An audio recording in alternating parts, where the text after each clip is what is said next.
Welcome to the RD Squeeze. I'm Mickey. And I'm Emily. And we're two dietitian besties here to squeeze out the misinformation around health and nutrition. Hey everyone, welcome to the RD Squeeze here with Mickey and Emily, episode 22. And not only that, but guess what? We have our first guest! Woo! Very exciting stuff. We have our biggest fan with us today, which is very exciting. We have Janel Zeigler with us today. Go ahead, I'm sorry. I just got so excited. We do. So we're so excited to have Janel here. She has been a fan of ours. If you followed us when we were going live one night and did a story, she was the first one. Okay, so we got to give her a big shout out to always being there, always supporting us. She's one of our favorite humans and dietitians. So we're so happy that she's our first guest on the RD Squeeze. So thanks for joining us, Janel. Of course. So today we're going to get into low-calorie diets or low-calorie, whatever your take is on food tracking, food logging, things like that. So Janelle's going to hop into that. But first, we want to kind of get into how the three of us know each other. And I think our biggest thing, and Mickey and I have talked about this on previous episodes, is all of our volunteering that we do. So I think we all met, and I might be wrong, but through PAND, right? Yeah. I think so. Yeah. So in PAND, we all have these different positions and we all just get really connected. We network and we help each other out. And I think that's the biggest thing. We all support one another as dietitians. We all work in different areas. So I'm going to lead into Janel. Why don't you kind of tell us, maybe what got you into PAND, but also where did you start off with, whether it's in your nutrition history and your education, even before that, if you want, how you got involved in nutrition, why you wanted to become a dietitian, and where you are at now. Okay. So I got into the field of nutrition because I always wanted to do something in healthcare, but I didn't want to work with blood. And so it was hard because doctor, nurse, all those things kind of weren't a possibility. So when I was in, I think 10th or 11th grade, my mom was diagnosed with diabetes and she was sent to see a dietitian. And that just kind of sparked my interest in the field itself because I was like, oh, I can work in healthcare, I can work with patients, but I don't have to deal with blood and guts and all of those bodily function fluids. So I started my plans to become a dietitian, and I started my schooling out at Edinburgh University in Erie, Pennsylvania. I was there for a year and they were about ready to drop the program. So I actually transferred to Marywood, which is where Mickey now works. And Emily, you graduated from there, right? Okay, awesome. So, so I went to Marywood, finished my 4 years there. And then I did my dietetic internship and a master's degree through SUNY Oneonta. I did my internship in my hometown, here where I live now. And then after that, I actually picked up and moved to North Carolina and started working there. I was there for about 4 years. And that's where I actually got started into the state affiliate or the local affiliate. I can't remember. I think it was the Northeast North Carolina Dietetic Association at the time. And because I wanted to meet people, and I was at a facility that I was one of two dietitians and I wasn't really close to her. And so it was just nice to meet other people, meet other dietitians in the area.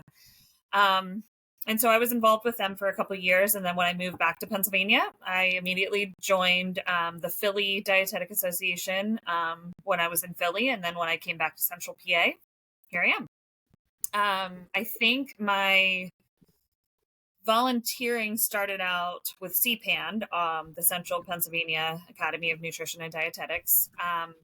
I did some social media for them. I did public policy for them. And then one day, I think, Em, were you the one that asked me to do nominating? No, I followed your footsteps. Oh, no, I asked you to do nominating. Somebody asked me to be the nominating chair. And so I started out with that, with PAND and volunteering and all of that stuff. And I've just worked my way through the the state. But it's just been great because honestly, my biggest takeaway from being a part of PAND is the people, and it's meeting Emily and it's meeting Nikki and all of the other dietitians that I've met and dietetic technicians that I've met through PAND. It's just been so fun, and it's so great to get together with everybody and have different interactions. So, but anyways, I have been a dietitian in a hospital, in nursing homes. I have been a clinical nutrition manager. I was the associate director of patient nutrition at the Hospital of University of Pennsylvania, which was a really cool job when I lived in Philly. And then when we came home, I got my first director job. And so I've had 3 director positions since I moved back to Pennsylvania about 10 years ago. And I'm currently the director of food and nutrition at Danville State Hospital, which is a psychiatric behavioral health hospital. And it's awesome. I love working for the state. Highly recommend it. And I think that's it. But then with PAND right now, I'm the treasurer, volunteering there. So the volunteering never ends, right? It doesn't. No. Yeah. And I volunteer so much even throughout my community. It's not just nutrition. It's hard to say. It's hard for me to say no. Yeah, Janelle, I think when you were nominating when I was president, right? Mhm. And then you also had some other cool community stuff going on at that time, and you kind of just led into it. So do you want to talk a little bit about that too? Yeah. So I live in Lewisburg, Pennsylvania. We have our arts council has a festival of the arts every year, and we have a street festival called the Lewisburg Arts Festival. And this was actually my last year, but for the past 4 years, I have arranged all of the food at the festival. So we have, food, wine, beer, all those types of vendors. And so, yeah, I get all the vendors in, I choose who we're going to have, and then I help with setup and tear down and all of that stuff. So that's a huge project. And I'm stepping away from that now because I want to be more involved with my kids' stuff. So I'm actually going to be the treasurer of the PSA, which is our Parent Student Association, in Lewisburg. So yeah, it's constant. And then all the little things that pop up. We have a run club that my daughter's a part of. And so I'll help volunteer with handing out candy at that and just different things. So I love community and I love people, and it's just really fun. That's great. And again, kind of connecting the nutrition to your volunteering to, the community, but still like doing things for fun as well and for enjoyment and to give back. I think that's really important. So if anyone here is listening, that's maybe a younger dietitian, a student, or anyone else that maybe doesn't get involved in their community, it's definitely something to do and find that kind of connection to maybe some of your hobbies. Of course, as dietitians, we don't mind doing that food side of things. We might get sick of it, certain people might, but some of us, throw us in, we've got the experience, we know what we're doing in a way, so throw me into that. I'm happy to help. I love that. So thanks for sharing that, Janelle. Yeah, of course. And so, our topic today is that low calorie diet. And this was something that you said you wanted to talk about. So is there any connection to like your current role that made you want to talk about this topic, or just anything that made you want this kind of stuck out for this topic? Nothing in my role that's really made me want to talk about low calorie diets or diet culture itself. It's more just, it's been that like pain in the side for many years, because as dietitians, we are educated. We have gone to school, we've done internships, we've passed an exam to be able to teach medical nutrition therapy, and counsel people on individualizing diets for each individual. Everybody is different. Everybody's body burns calories differently. And there's just so much out there from people who are not dietitians, who have not sat down for, their registered dietitian exam, that are just giving misinformation. And whether it's Noom and the low calorie diets that they provide, or the meals that you get in the mail that are supposed to help you lose weight. A lot of that's not sustainable. And so, working with a dietitian is really your best option when you want to get healthier or lose weight, or just have a better, outlook on life. But I think a lot of people turn to social media, celebrities who probably have their own personal trainer and their personal chef, and somebody who plans all of their meals out for them personally, trying to tell you that you should eat like them or you should eat this way. And it's just very frustrating. I think The Bachelorette or The Bachelor, it was another area that kind of just, I was watching that, and then you're watching their social media pages and you're looking at this and you're like, oh, I want to look like this person. Oh, she's that body type might be attainable, but it's not. We're all different. Myself, I'm a mom of 2 kids. So my body has changed through pregnancy.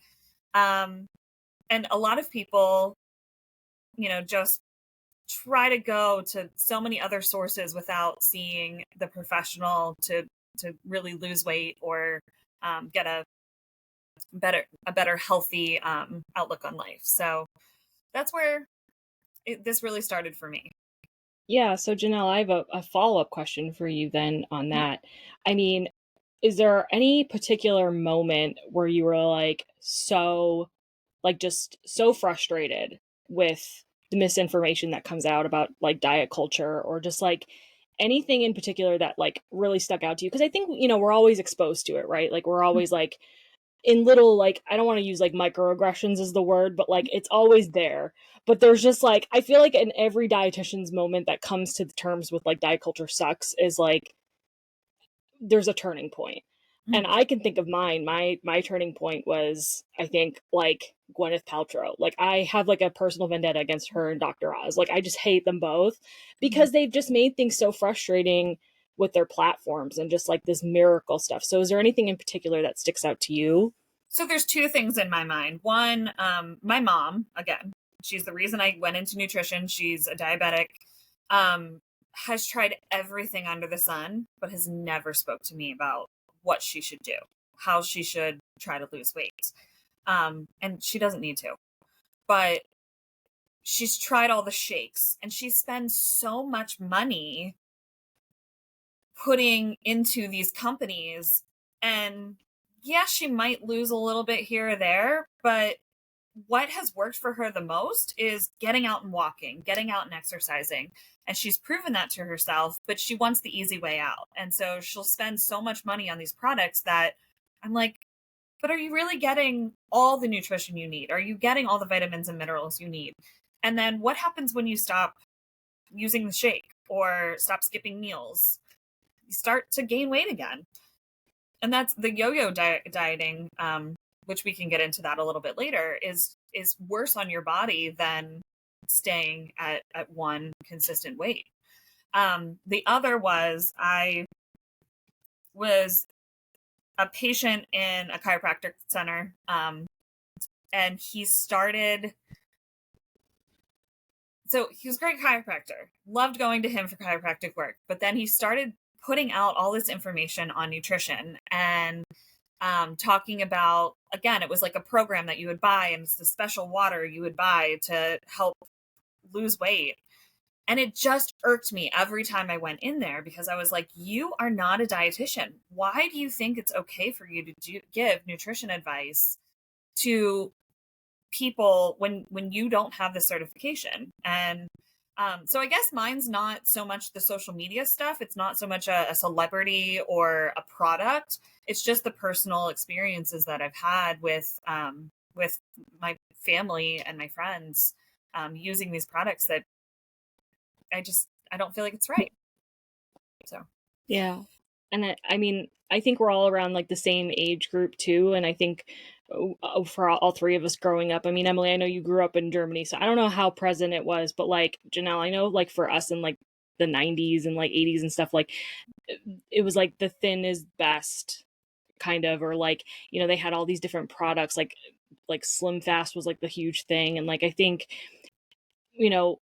it started kind of in that era too, but then we did see a little bit more of like body inclusivity and body positivity and just like being empowered in like your different bodies and like, you know, that health isn't always based on size. But I think now we're going back a little bit to the thinness is best. And I mean, I don't know how you feel about that, but like that's incredibly frustrating to me to make all this progress and then kind of come back. So I don't know. Do you have any experiences with, you know, the different, you talked about yo-yo dieting, so like the different like levels of diet culture growing up? So I agree with you. Growing up, yes. I remember at one time somebody in my family, and I don't know whether it was my mom or somebody, I was wearing my gymnastics leotard because I was a gymnast in high school.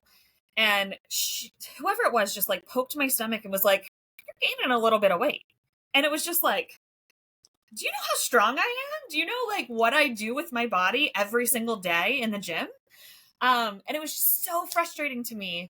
But also, I'm like, okay, I guess I need to lose weight. So then I'm trying to cut back on calories and cut back on eating as much or using different drinks. I remember some like orange drink that I bought one time at Walmart, and like I poured in my water every day, and like it was supposed to help you lose weight. And I like looking back on that, it just, that's the first time anybody ever said anything to me about my size. But my mom, my grandma, my mom's friends, I always heard them talk about losing weight. And so even though I wasn't as much affected personally, like somebody wasn't telling me to lose weight, it was everybody around me talking about it. You know, yes, you're right. The Slim Fast drinks were so popular then. But also, yes, we had TV marketing, but you didn't have it on your phone in your hands every single day. And so I think you're right, Nikki. I remember like the Dove commercials coming out with the women of all different sizes using Dove. And it was just so beautiful to see. Same with different magazines. I know we're trying to use like health at every size type marketing. And yeah, I agree. I think we are going backwards, and we're going back to the slim is in culture. And that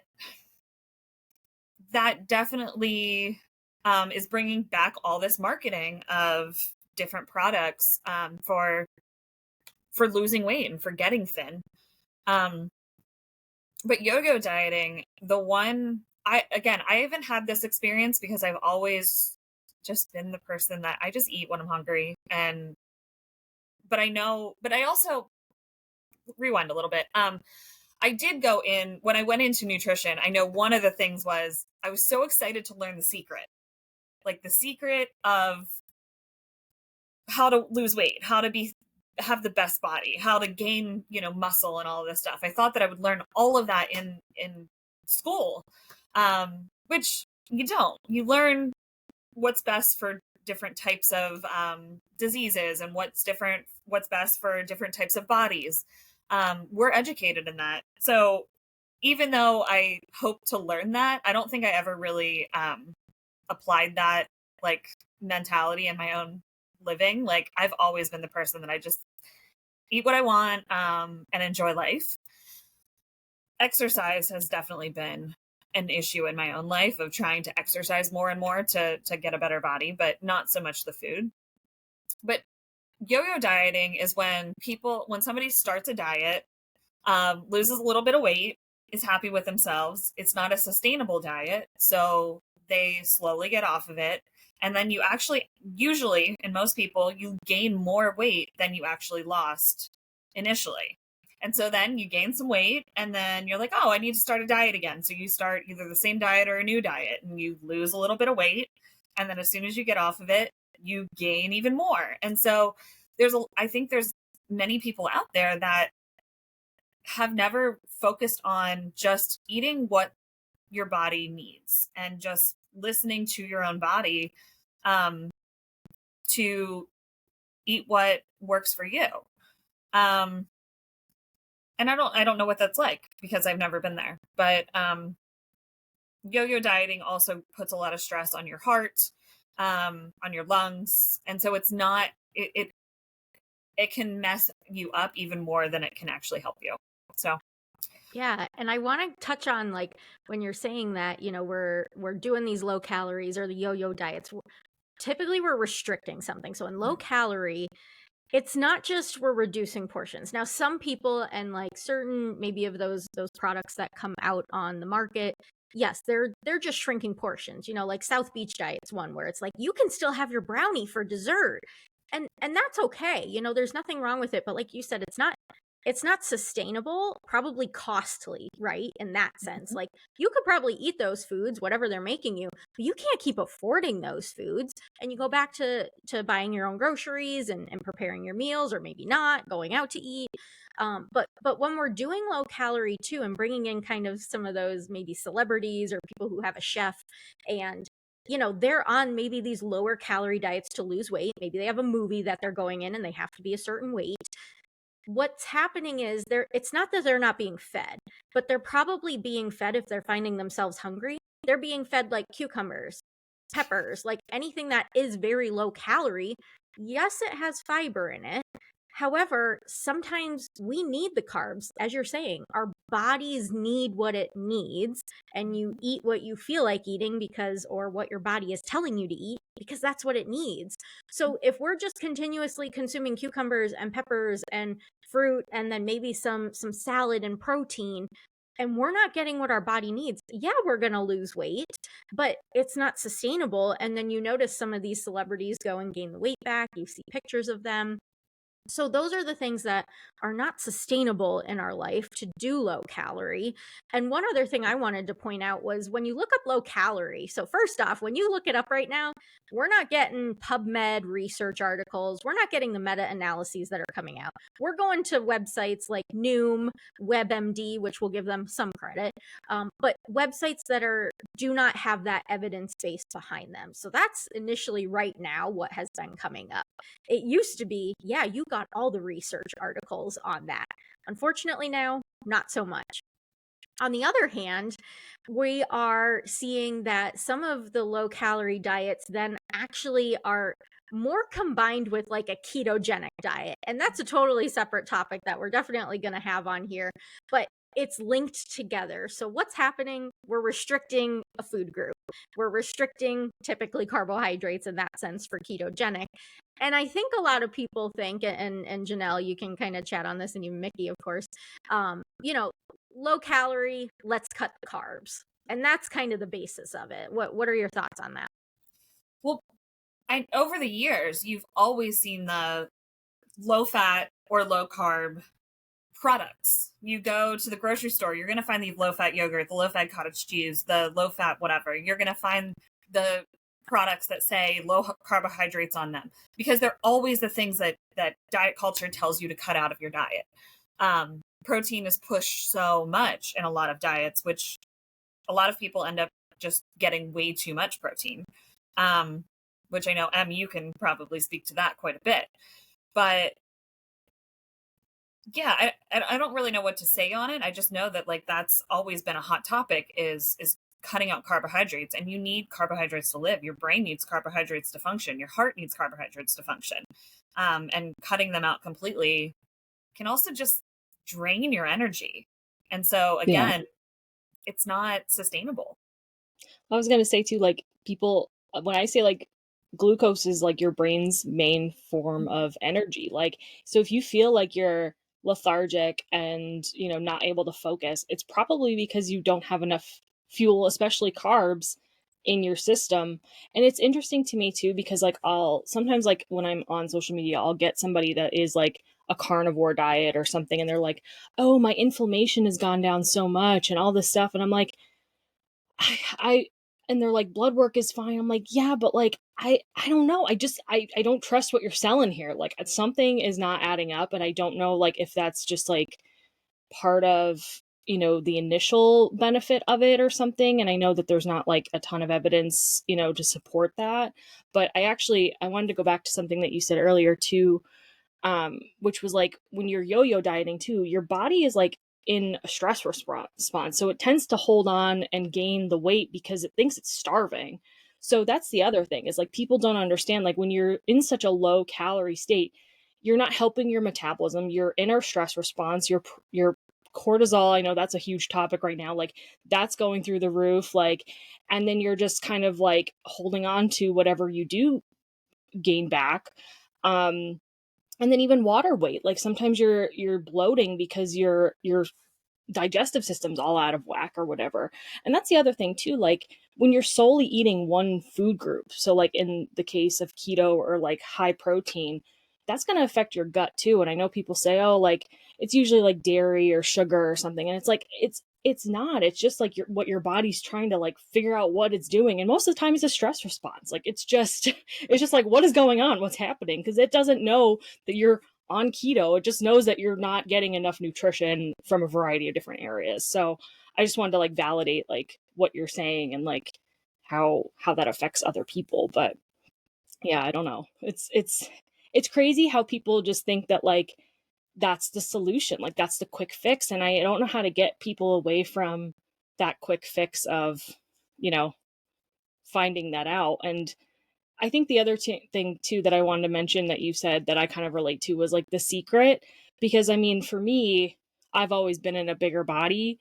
Um, and when I tell people even now that I'm a dietitian, I kind of, I, maybe it's just like my inner insecurities in a way, but like I feel that like judgment, like I should be thin, I should be tall, thin and blonde maybe, and I'm not. I'm neither of those things. I'm 5'1", I dye my hair red, and I am in a bigger body. So like I feel that judgment, like you should know the secret. And I'm like, there is no secret. Like I can't tell you, you know, the ideal body, because there is no ideal body. I can't tell you the secret to a good like nutritious life, because it's literally like I eat to enjoy. I love food, and you know that might be one of the reasons why I'm in a bigger body, but to me that's not important. Like I'm relatively healthy, like as long as everything's like rounding out in the end, I think I'm okay. So, and I mean, I've talked about this in the past. Like, I do have an autoimmune disease. I mean, me and Emily do. Like, we're like, we're as healthy as we can be. But at the same time, like, there is no secret. There is no,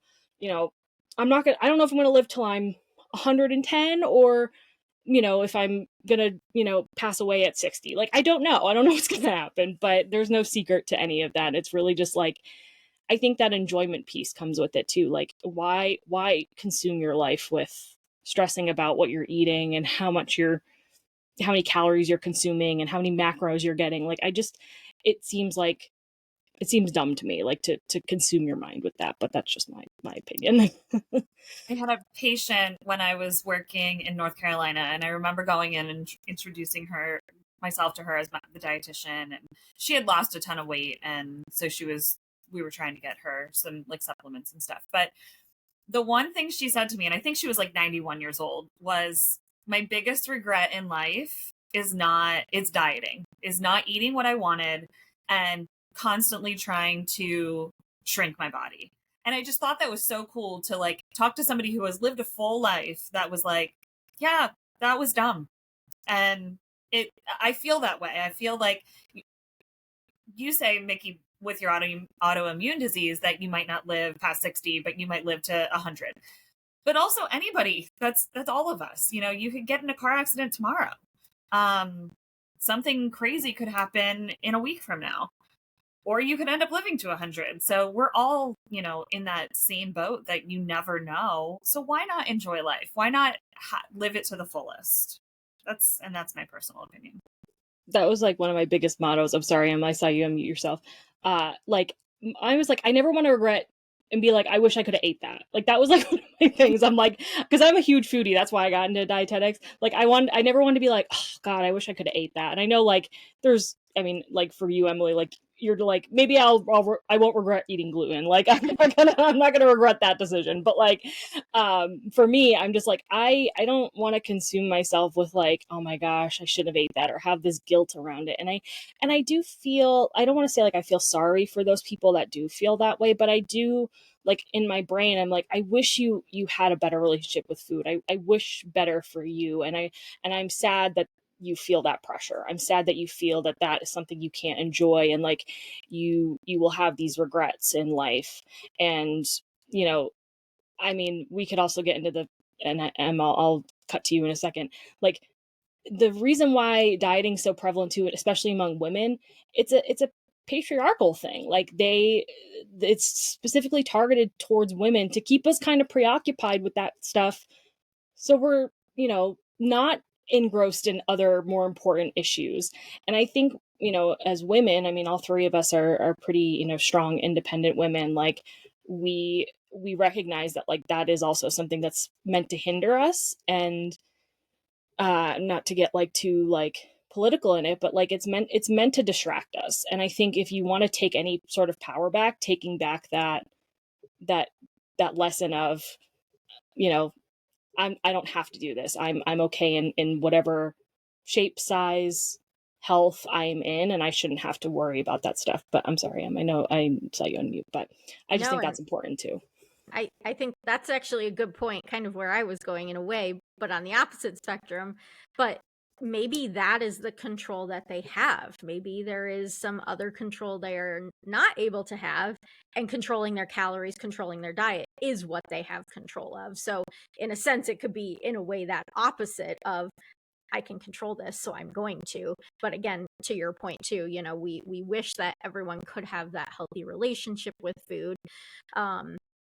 And in thinking about low calorie diets too, I feel like there's also some like time frames that happens during life. So, I'm thinking about like maybe it is high school if you've gotten a hint of something or been kind of perturbed about like your weight and comments have been made. So maybe that's when you start. Maybe you continue it so you can find the right person because you think that they're looking for a certain type of body. And then once you find that person, maybe that's when it kind of dwindles down. Then you have your kids, then you go on, and then it's like, okay, I'm going to take control back of my life and I'm going to start controlling what I'm eating again, because we tend to see that in that kind of pre-menopausal age group, even postmenopausal. We see it at that time frame in regards to women. So maybe there's just different time frames that it happens because of that ability to have control. And Janelle, you said you're a crazy busy mom, so right now, but you do have a good relationship with food. You're not allowing that to control you. And obviously it sounds like, and being a dietitian, you're not going to allow that to control you in the future. But there might be times where you are a little bit more focused on your food. And we're not saying like, don't be focused, don't have a balanced, healthy lifestyle, but you don't need to be so focused on counting calories. One group I was just talking to last week at work, I was just saying, like, it's a guide, get an idea of where you're at for calories. And yeah, if you're at like 2,500, yeah, maybe we need to cut back a little bit and find the ways. And that's what a dietitian can do. Find ways to help balance that out and reduce the calories. There's also, though, I did want to point out, some of the research does show for certain conditions or going into certain surgeries that maybe controlling those carbohydrates a little bit more and calories as well overall can help pre-surgery. So for one is bariatric surgery. We know that reducing calories can help with controlling the size of the liver. So by going in to do a bariatric surgery procedure, whether it's a sleeve or a Roux-en-Y procedure, we're able to get to the stomach area, GI system, easier if the liver is smaller. But that's short term, and that is controlled by a medical professional, a dietitian who is monitoring you for a short time. And then, of course, thereafter, for a procedure like that, we're going to monitor you. But again, that's under medical supervision. And just like the commercials say, seek medical supervision for pharmaceuticals and things like that. It should be the same for dieting and for certain diets, because everyone, as we've said here, has different lifestyles, different conditions. So we want to make sure you're getting the right information and not just doing it because of what we've talked about this session. Anything else to add, Janelle? Well, you mentioned just having kids and being around kids, and they say that based on parents' perspectives and what they do in the home, kids start dieting at the age of 6. Some children, and that's been one fear of mine since before having children. Was I will never talk about weight in front of my kids.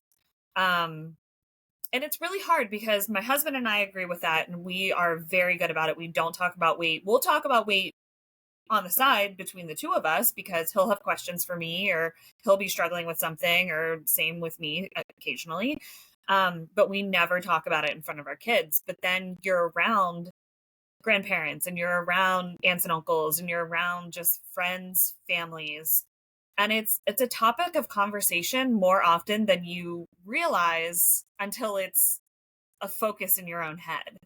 And I think it was Easter, we were over with my in-laws, and we were talking about somebody else, not even about our own selves, but somebody mentioned, oh, this person, we just saw this person this week and they were doing great. She's lost a ton of weight.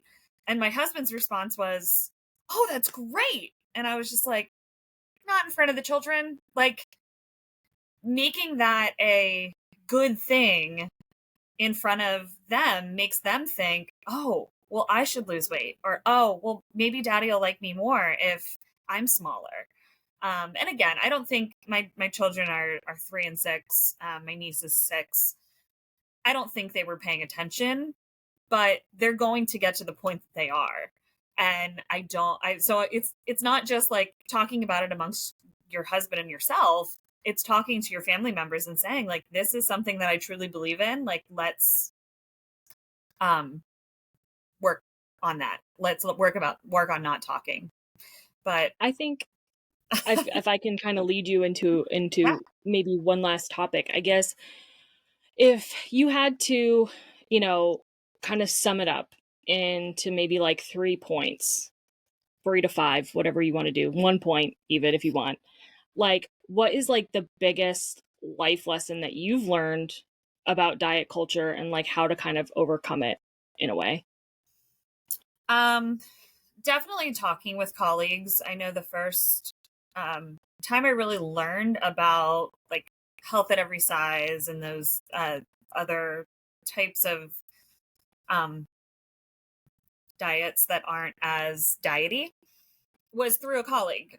She started a program and was working with clients on just eating, like we have been talking about, eating what your body needs and listening to your body and what are you hungry? Are you not? If you're full, don't eat anymore. Wait a little bit. I think that's my biggest recommendation of trying to get away from diet culture is starting by listening to your own body. And also, as I mentioned it earlier, talk to a dietitian. If you really want to lose weight or you are concerned about your labs and want to help get a little healthier, schedule an appointment with a dietitian. Many insurances cover it. You might need a referral from your doctor, but go that route opposed to online, Noom, spending money on all of those products. I have one more question for you, Janelle. So I meant to ask this before, but I kind of lost sight of things because we covered so many great things in this episode. So you mentioned that you work at like a mental health hospital. Do you see a lot of overlap with mental health and the diet culture stuff? I mean, we talked a lot about the physical manifestations and what that leads to, but have you seen that kind of affecting? I mean, I know you're not a therapist or anything, but like in terms of how they intertwine and like, have you seen that kind of, I don't know, any sort of relationship, and how does that kind of tie into diet culture? Yeah. I mean, I've seen a lot of eating disorders, which is also just a mental health issue. But yes, when people have to, cut back on alcohol or stop drinking alcohol or stop whatever their habit is, their addiction, sometimes food becomes the addiction and the thing that they can control. And so then they're so focused on eating healthy, eating minimally to try to lose weight, or just because that's the one thing that they can control. So yeah, I definitely see a crossover in that. I also see the opposite, that, the medications that we utilize within the hospital and make people gain weight. And so then that spirals as well because they're like, oh my gosh, I've gained 30 pounds since I've been here. now I need to start focusing on this. So yeah, it definitely happens in mental health, and I'm sure it happens in other areas of healthcare as well. Well, and then that kind of like showcases to another provider, like, you're gaining weight, what's going on? You need to go on a low calorie diet. And it's like, I see this documented all the time, low calorie, low fat diet. And I'm like, but what does that mean to that person when we're just giving them this basic guideline? They think they have to like restrict food. Whereas when I just mentioned before, like 2,500 calories to like 1,800, that's reducing your portions. That's not restricting. That's not completely eliminating food groups. It's just finding where we can control a little bit of those portions, and maybe you're missing out on some other nutrients. So how can we put those in? So I think too, that can be a challenge for the patient gaining weight on certain medications, and maybe a provider not looking at the whole picture then too, and just saying low calorie, cut your carbs. Mm-hmm. And it would be great to get that referral then. So it's not just, okay, I'm going to put you on a low calorie diet, or if private practice practitioner saying, oh, go home and start a low calorie diet. How about write the referral for a dietitian, right? Like in the hospital, put in a consult for a dietitian to talk to the patient and explain what that means. Because low calorie could mean, yeah, you cut out all the dessert and then you binge on it later because you've missed it so much. Or it could mean portion sizes. Or it could mean, hey, let's use Splenda instead of sugar. It could mean cutting out the soda and nothing else.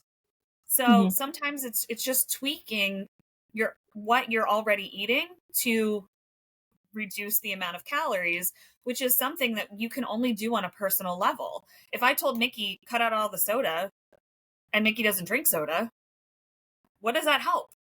So It can't just be a strict, this is what everybody should do. We do personal recommendations based on the patient themselves, not general. Yeah. I had one other thing I wanted to add to that, which was like, you mentioned the it's just a point, it's not a question, like the taking medications and people gaining weight. I mean, we just had a huge episode that came out, but we talked about that thinness isn't always best, right? Like if you gain weight, maybe you're meant to be at that weight, and that like there's a set point theory where like you're always kind of supposed to be at this specific range, whether you try to lose or gain. But when you're healing mentally and you gain the weight, maybe you're meant to have that weight on you for a reason. Maybe there's a reason why your body is gaining the weight, because it was undernourished, right? So like when you're mentally healthy, you might also, may not look, a certain way, but it could still be leading to physical health, whether you want to believe that or not. I mean, I know some people are gonna be like, no, I don't believe that. But like, I am somebody that believes that. Like, if you are meant to gain weight because you are on a medication or something, there might be a reason for that. And I don't have any evidence of like researches in the back of my mind right now about that, but I'm happy to look that up and, bring it to another episode. But regardless, I think that's a big component. Like, people need to not be afraid that, to gain the weight that maybe they needed this whole time. But yeah, but Janelle, this was great. And also not evidence-based, because I'm not sure of this, but it could just be water weight too. And you're just gaining fluid because your body needs a little extra fluid to process that medication. Very true. Yeah. So again, that's not evidence-based at all. No, but like it's a good point. I mean, like I said, your body's usually lacking something or needing something when we don't question this is a big thing. We don't question when we have to pee. We don't question those things. So why are we questioning what our body's doing in relatively, normal circumstance? I mean, obviously if someone diabetes, they have insulin sensitivity or they don't have insulin. Okay, that's like not what I mean. I mean, like if there's like little changes in your body that are happening, like I wouldn't like panic over it. Like I said, just take it with a grain of salt, unless like you're gaining like 10 pounds in a day, like, it's okay to gain maybe a couple pounds over like the span of your body adjusting to a medication. Cause that's the other thing. You do have an adjustment period for all medications. Like it doesn't just take overnight. especially mental health medications. I mean, antidepressants, things like that, they take some time to have effect. So it's also going to take some time for your body to adjust to whatever it needs to do to function. But yeah, Janelle, great. This was awesome. Emily, do you have any other final thoughts? No, Janelle, this was final so thoughts? wonderful, Janelle. I loved the topic. I loved bringing the diet culture into this and hearing more what your thoughts on that. So I think we can get to Janelle's sweet and sours today. What do you say? So I've been thinking about this one. My sour is definitely this is the sour that I gave you when we did the live stream at the Pand meeting, but is RFK and everything that he is bringing into pushing diet culture wise through the White House and trying to get rid of certain things in foods that might not be necessary, and just getting rid of the dietitians and the FDA and etc. So he's definitely my sour. And then my husband told me I should mention this while I was on the podcast today. So my sweet is that I recently received the Keystone Award at our annual meeting and expo this year, and I'm very proud of that. We are so proud of you. Congratulations. Congratulations. It was well deserved. You've been putting in so much work, and I think it's a lot of like you're an unsung hero within the dietetics community. I appreciate you, and I do appreciate how much you support other dietitians. Like I see you, like you not only support us with the podcast, but you support everybody that's in our community. You support us even with our smaller wins. I mean, for me especially, you've always been super supportive of just like all my other random little side projects that I have. So I appreciate you very much. And I appreciate having you as a friend in this community. And I know it's been such a fun time working with you and getting to know you, and you are definitely well deserving of that award. So I love that sweet for you. Do you want to do a sweet and a sour today? I'll do a sweet. We'll keep it short here. Okay. My sweet is that I get to go and see one of my longest friends next weekend because she's having a baby shower. So her first baby. So I'm really excited to go and see her and celebrate her being a mama. So that's going to be really fun. Nice. Okay, I'll do a sweet too. I mean, sour, we can all agree. I think we're all like a little ticked off on RFK, so that's our joint sour. But so I'll do a sweet, and I don't remember if I talked about this early on in the podcast, but I did for Marywood University, the Pacers Dancing with the Stars. It was to benefit the Lehigh Valley Riley Children's Hospital. And I was one of the celebrity dancers, which I was like, oh, celebrity, weird, but so the competition was 2 weeks ago, last week. And it was really fun. I didn't win, which I was like, bruised ego, but it was super fun. I did raise my team itself, thanks to also my very supportive friends, about $1,300. And in total, we raised $7,700 for that children's hospital. So it was a really cool event. If you are on social media and you're friends with me, you've probably seen clips and pictures, but it was really fun. I'm really happy I did it. And it was just like another like cherry on top of like a good month, and it was very sweet to do that. So that's my sweet. Yeah. So thank you, Janelle. Of course. Thank you guys. This was so fun. All right, and let's close us out. All right, go ahead, Mickey. You got our tagline. All right. Well, thank you so much for joining us. Thank you, Janelle, for spending your day with us. We appreciate you so much. And thank you for being our biggest fan. We love you. And Emily and I, you know the drill. We're doing freshly squeezed episodes every Sunday. And so if you're in the mood for a boost of juice, you know to follow the RD Squeeze. We're looking for other guests, so please inquire. And if you have questions, comment, like us, share on, Spotify, Instagram, YouTube, all the fun things. And otherwise, we'll see you next Sunday.